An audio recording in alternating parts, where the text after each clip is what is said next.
Hello बच्चों, बेटा worksheet for 54 और आप डेट डाल लीजिएगा। ठीक है, यहाँ पर भी हमने क्या करना है, area of combination of plane figures, यानी यहाँ पर कुछ इस तरह के फिगर्स होंगे, कॉम्बिनेशन में होंगे। आप देख रहे हो ना, कॉम्बिनेशन में है, स्क्वायर है हमारे पास, फिर इसके चारों कॉर्नर्स में हमारे पास क्वाड्रेंट्स हैं और सेंटर में हमारे पास सर्कल है।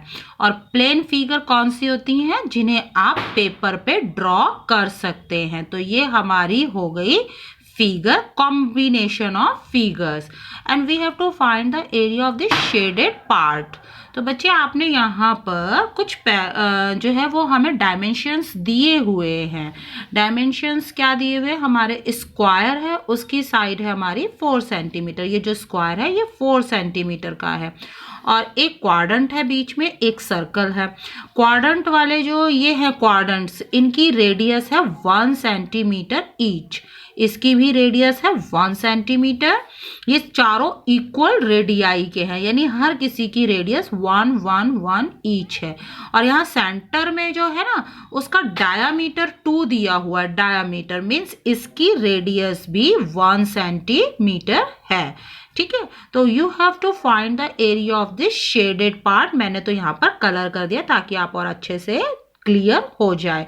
तो बच्चे ये वाली फिगर आपको कैसे मिलेगी, आप अपने आप से भी इमेजिन कर सकते हैं कि अगर आपके पास ये टोटल फिगर पड़ी हुई है, हमें इसमें से काम की कौन सी है, हमारे काम की शेडेड पार्ट, तो हमें कौन कौन से हिस्से काटने पड़ेंगे, इस पूरे स्क्वायर में से कौन कौन से हिस्से जो है वो हमें कट करने पड़ेंगे। कट का मतलब होता है माइनस। आपको एक ये पार्ट कट करना पड़ेगा, ये वाला पोर्शन, ये वाला, यानी चारों क्वाड्रेंट आपको कट करने पड़ेंगे। और जो सेंटर में ये सर्कल है ये भी आपको कट करना पड़ेगा, तब आपकी जो फिगर रह जाएगी वो ये कलर्ड वाली होगी।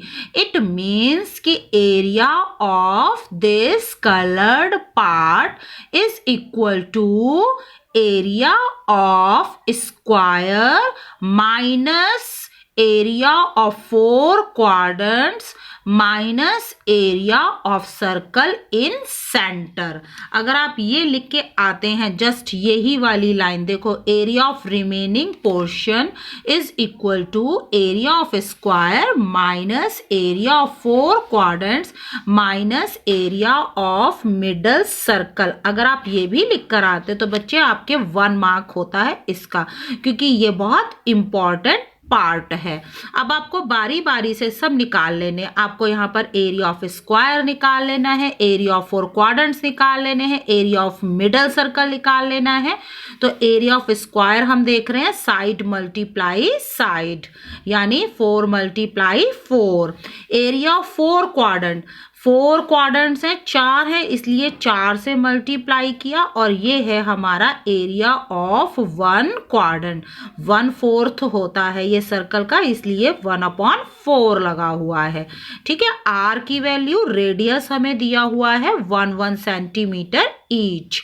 इसी प्रकार जो एरिया ऑफ मिडल सर्कल है, उसका सर्कल का एरिया तो हमारा होता है πr², लेकिन आर की वैल्यू उसमें भी है हमारी 1 सेंटीमीटर।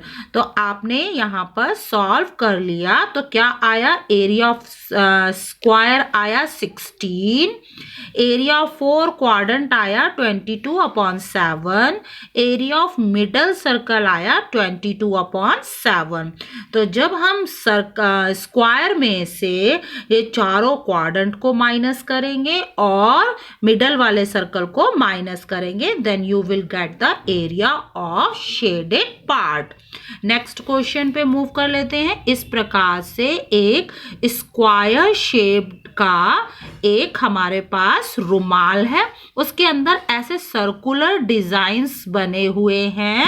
अब सर्कुलर डिजाइन के अलावा बेटा कुछ पोर्शन छूट रहा है, आप देख रहे हो, देखो ये पोर्शन जिसे मैं अब हाईलाइट कर रही हूँ, यहाँ शेड कर रही हूँ, ये वाला पोर्शन छूटा हुआ है, आपको ये निकालना है। फिर अगेन सेम थिंग है हमारी कि ये कैसे निकलेगा, कि area of square minus area of 9 circles. अगर हम स्क्वायर में से ये 9 सर्कल का एरिया सब्ट्रैक्ट कर दें तो हमारे पास ये जो छूटा हुआ बचा हुआ पोर्शन है वो निकल कर आ जाएगा। ठीक है, तो देख लीजिए हम कैलकुलेशन किस प्रकार करेंगे। Area, number of circular designs 9 है, उनमें से हर एक सर्कल का रेडियस दिया हुआ है 7 सेंटीमीटर। तो साइड ऑफ स्क्वायर, यहाँ पर हमें बेटा स्क्वायर की साइड नहीं दी हुई थी, वो हमने किससे करनी है, वो हमने इस सर्कल की मदद से फाइंड आउट कर ली। That is 3 multiply diameter of circle. ठीक है, डायामीटर ऑफ सर्कल का 3 टाइम्स होगी। आप फिगर में देखोगे आपको समझ में आ जाएगा। नाउ जब हमारे पास साइड ऑफ स्क्वायर आ गई 42 centimetre, then you can get the area of square. Area of square आ जाएगा। ठीक है, इस अब हमें निकालना है एरिया ऑफ 9 सर्कल्स। तो 9 मल्टीप्लाई पाई आर स्क्वायर। ठीक है, तो यहाँ पर मैंने 9 पाई की वैल्यू और आर की वैल्यू हो गई 7 मल्टीप्लाई 7 रेडियस। और इस प्रकार से बेटा हमने कैलकुलेट कर लिया है एरिया ऑफ 9 सर्कल्स। नाउ मैंने अभी बताया था आपको area of shaded part, remaining area कैसे निकलेगा। Area of square minus area of 9 circles. Area of square हमारा ये है और एरिया ऑफ 9 सर्कल उसमें से सब्ट्रैक्ट किया तो आपके पास रिक्वायर्ड रिमेनिंग एरिया निकल कर आ जाएगा। ठीक है, नाउ नेक्स्ट क्वेश्चन में हमारे पास इस प्रकार से एक स्क्वायर है। स्क्वायर के दोनों ओर, स्क्वायर के दोनों ओर इस तरह से सेमी सर्कल में आप देख रहे हो ना, there are 2 circular flower bed on the 2 sides of square. Square की साइड है 56 metre. If the centre of each circular flower bed is the point of intersection O। ये जो यहाँ पर दोनों इसके डायगोनल्स हैं, डायगोनल्स का पॉइंट ऑफ इंटरसेक्शन, वहां से इसको सेंटर मान करके दो इस प्रकार से सर्कुलर पार्ट हमने डाले हुए हैं। इट मीन्स आपको अब ये दिखाई दे रहा होगा बच्चा, आपको अगर समझ है बिटवीन सेक्टर एंड सेगमेंट तो आपको पता चल जाएगा ये दो क्या है, ये दो हमारे सेगमेंट हैं। ठीक है, ऐसा तिकोना होता है, तिकोना क्या होता है, सेक्टर। और इस प्रकार से अगर एक सर्कल का पार्ट होता है वो कहलाता है सेगमेंट। ठीक है, तो यहाँ पर आपने क्या करना है, find the sum of area of lawn and flower bed. यहाँ पर हमें सम निकालना है, रिमेनिंग नहीं है बच्चा, या सिर्फ शेडेड पार्ट नहीं है, हमें टोटल एरिया कैलकुलेट करना, कुल सारा क्षेत्रफल, सारा area.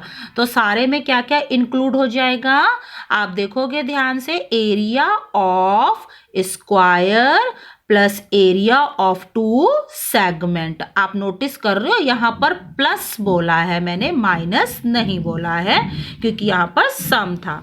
Now total area is equal to area of जो है यहाँ पर मेरे को लिखना था सेगमेंट, सॉरी यहाँ पर सेक्टर, जो एक सेक्टर था हमारे पास प्लस एरिया ऑफ दूसरा वाला सेक्टर और ट्रायंगल का, और मैंने नहीं यहाँ पर दूसरे मेथड से कर दिया बच्चे। जो मैंने अब आपको बताना है वो मैं आपको यहाँ एग्जाम्पल में तो वो दिया हुआ है, लेकिन मैं आपको ये वाला बता देती हूँ, ये वाला मेथड, कि मैंने इस वाले मेथड को प्रेफर किया है कि total area is equal to area of square plus area of 2 segments. अब बहुत आसानी से हम निकाल सकते हैं बच्चे एरिया ऑफ स्क्वायर। स्क्वायर की साइड हमारी कितनी थी, 56, तो उसका एरिया तो हमारा आ जाएगा। देखो मैंने यहाँ पर लिखा हुआ है total area, side multiply side plus, अच्छा हमारे पास आर भी नहीं था, हमारे पास आर की समस्या थी,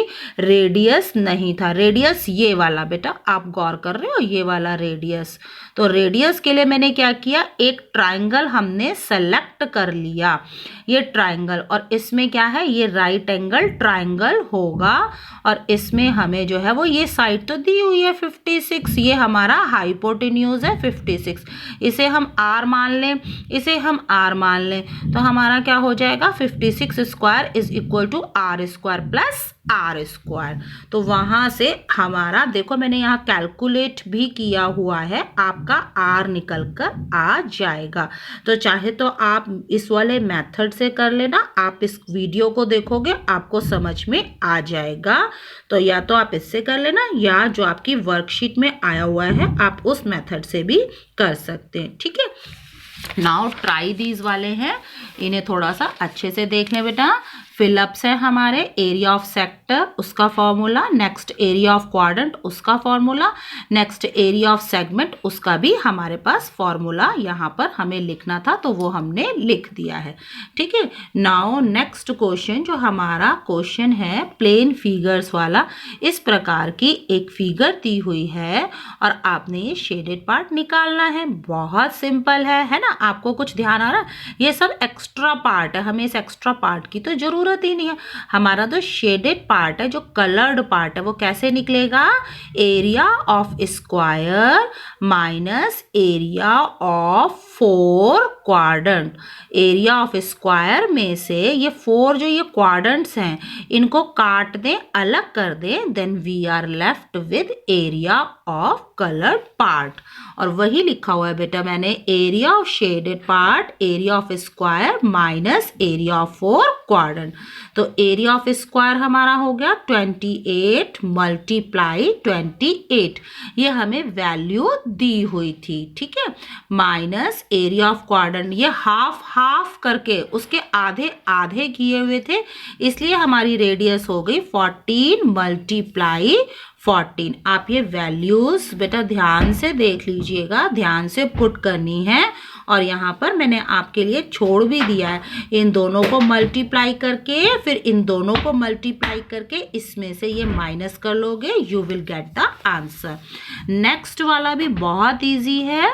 नेक्स्ट वाले में हमारे पास क्या दिया हुआ है, एक इसी प्रकार से आप ना अब इमेजिन करोगे, आप ये सोचोगे मेरे पास ये फिगर है, आपके पास बिल्कुल एग्जैक्टली ऐसी फिगर पड़ी हुई हो, और आपको कहा जाए आपको सिर्फ शेडेड पार्ट रखना, तो आप क्या करोगे बेटा, सिर्फ शेडेड पार्ट रखना है आपने, तो आप सीजर होगी आपके पास, तो आप क्या करोगे, आप इस वाले को कट करोगे पहले, देन इस वाले को कट करोगे। कट का मतलब क्या होता है, सब्ट्रैक्ट, माइनस। कट किसको रेफर कर रहा है, कट कौन से ऑपरेशन को रेफर कर रहा है, माइनस को। तो यानी हमने क्या करना है, यहाँ पर इस पूरी आकृति में से, इस पूरे फिगर में से, स्क्वायर में से हमने 2 सेमी सर्कल कहने, हमें 2 सेमी सर्कल क्या करने हैं, माइनस करने हैं। बिल्कुल एग्जैक्टली मैंने वही लिखा है, shaded area is equal to area of square minus area of 2 semi circles. तो area of square side into side minus 2 semi circle थे ना, तो 2 से मल्टीप्लाई करना पड़ेगा, सेमी सर्कल का एरिया हमने यहाँ पर पाई आर स्क्वायर अपॉन 2 लिख लिया, और उसका आर रेडियस कितना हो जाएगा, हाफ। ये हाफ यहाँ पर सेंटर यहाँ पर रख करके हमने सर्कल्स ड्रॉ किए हैं, तो इस प्रकार से बेटा ये आ जाएगा, ठीक है।